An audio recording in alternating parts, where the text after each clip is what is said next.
Hello everyone. Myself DNSB Kavita, Assistant Professor in the Department of CSC, SRKR Engineering College. In our previous lecture, we learned about what is file processing system and DBMS. Today, in this lecture, we are going to learn about the differences between them. With that, the objectives of this lecture are to identify disadvantages of FPS and to identify advantages of DBMS. With the introduction of FPS and DBMS, the file processing system is good when there is only a limited number of files and data in the files are very less. As the data and files in the system grow, handling them becomes difficult. The following are the disadvantages of file processing system. The first one is data mapping and access. Although all the related information is grouped and stored in different files, there is no mapping between any two files. That is, any two dependent files are not linked. For example, we have two files, one is student files and the other one is student report files. Even though they are related, they are two different files and are not linked by any means. Hence, if we need to display student details along with his report, we cannot directly pick from those two files. We have to write a lengthy program to search the student file first, get all details, then go to the student report file and search for his report. When there is a very huge amount of data, it is always a time-consuming task to search for particular information from the file system. It is always an inefficient method to search for the data. The second disadvantage is data redundancy. Redundancy means duplication. It refers to the same data located in multiple places in the database. It also makes data retrieving less efficient. Furthermore, data redundancy consumes more resources in the database. Over time, data redundancy makes database corruption, causing the data to be unusable. For example, assume a table which is shown in the slide called a student table.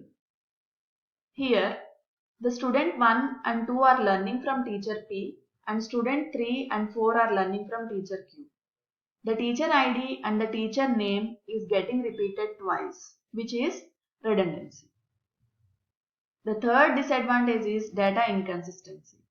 Data inconsistency refers to a situation of keeping the same data in different formats in two different tables, or a situation where it requires to match the data between tables. However, this can cause one table in the database to have the correct value and the remaining tables to be different. It can also cause unreliable and meaningless information. The fourth disadvantage is data dependence. In the files, data are stored in a specific format. If the format of any of the files is changed, then the program for processing this file needs to be changed.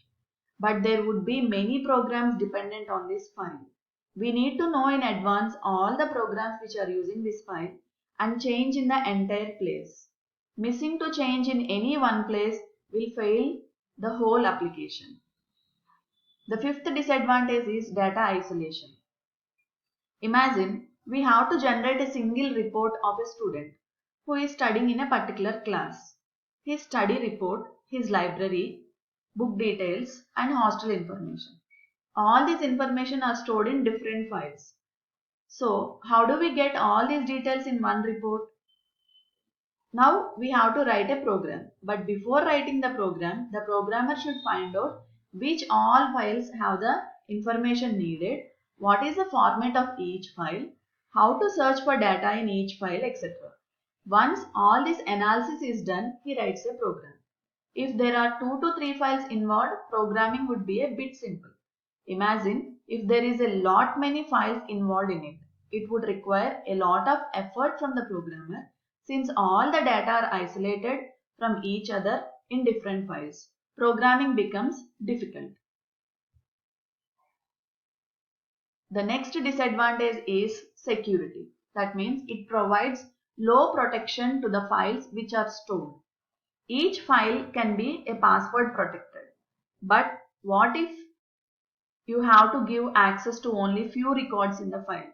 For example, the user has to be given access to view only their bank account information in the file. This is very difficult in the file system. And the next one is integrity. If we need to check for certain insertion criteria while entering the data into the file, it is not possible directly. We can do it by writing programs. Say, if we have to restrict the students above age of 18 years, then it is by means of the program alone. There is no direct checking facility in the file system. Hence, these kinds of integrity checks are not easy in the file systems.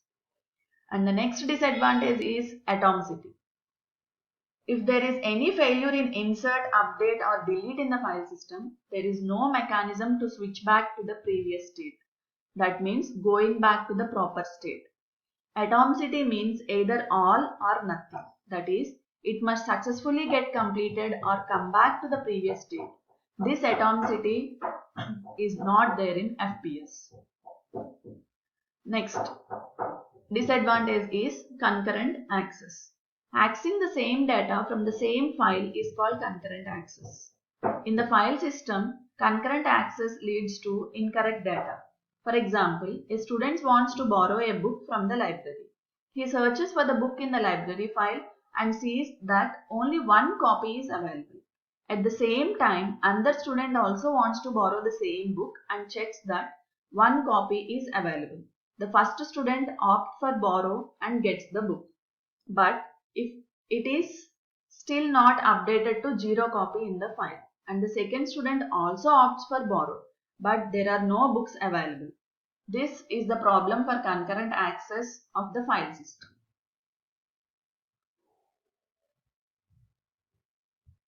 To overcome all these disadvantages of file processing system, a new system called database management system is developed.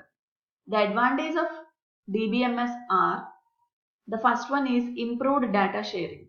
An advantage of the database management system is the DBMS helps to create an environment in which end users have better access to more and better managed data. Such access makes it possible for end users to respond quickly to the changes in their environment. The second advantage is improved data security. The more users access the data, the greater the risks of the data security. A DBMS provides a framework for better enforcement of data privacy and security policies. The third advantage is better data integration. The term data integration refers to the accuracy and consistency of data. When creating databases, attention needs to be given to data integrity and how to maintain it. A good database will enforce data integrity whenever possible. For example, a user could accidentally try to enter a phone number in a date field. If the system enforces data integrity, it will prevent user from making these mistakes.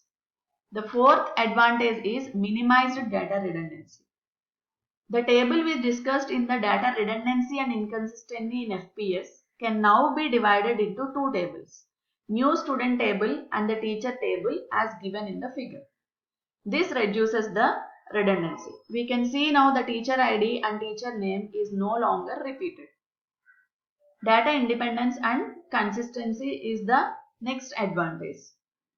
DBMS stores the information about the tables, columns, keys, storage space, used space, available space, etc. separately from the logical data. Hence, they are totally independent of the way they are stored and the data being stored. Any changes to the physical storage like disks or tapes does not harm the data being stored. Since DBMS defines each column and rows at the beginning itself and controls the way data is entered, there is no effect on the programs or any other tables or data. Hence, the consistency of the data are maintained. And the next advantage is concurrent access. DBMS provides access to multiple users to access the database at the same time. It has its own concurrency control mechanisms to have concurrency access and hence avoid any incorrect data in the system. With this, the summary of this lecture is, we have learned that file processing system has many limitations compared to DBMS, and DBMS provides solution to